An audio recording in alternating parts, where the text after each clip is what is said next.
তুমি কি বিশ্বাস করো না যে আমি মৃতকে জীবিত করতে পারি?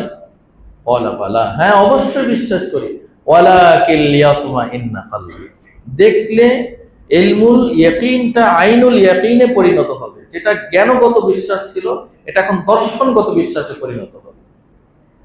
এটা মনের প্রশান্তি। আপনার সব কথা বিশ্বাস করি, কিন্তু তারপর একবার চোখে দেখা সানিদা কাইবুয়াদ মানেন দিদা।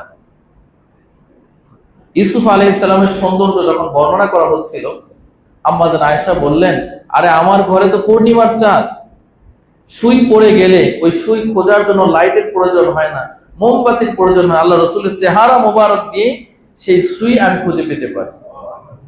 আমি যেই পূর্ণিমার চাঁদ প্রতিনিয়ত দেখি, আর তোমরা ইউসুফ আলাইহিস সালামের গল্প শোনাইতেছো, অনেক সুন্দর ছিলেন, তো ওটা তো শোনা কথা, আর আমি তো সচক্ষে দেখতে পাচ্ছি। তো সানিদা কাইবুয়াদ মানে দিদা, শোনা কথা দেখার মতো কিভাবে হতে পারে? কবি তার কবিতার ভাষায় লিখছে। তো শোনা এটাও বিশ্বাস, দেখা এটাও বিশ্বাস। তো পার্থক্য আছে না নেই? একটা মনের প্রশান্তি, মনের তাসাল্লি। তো যখন ঈসা আলাইহিস সালামের কাছে আবেদন করা হলো, ঈসা আলাইহিস সালাম আল্লাহর কাছে দোয়া করলেন, রব্বানা আনজিল আলাইনা মাইদাতাম মিনাস সামা। তিনি আবেদন করলেন, হে রব, আমাদের জন্য আসমান থেকে মাইদাতাম মিনাস সামা, আসমান থেকে মাইদা পাঠানো। তাকুনু লানা ঈদান লিআউয়ালিনা ওয়া আখিরিনা ওয়া আয়াতাম মিনক। কেন পাঠাবেন?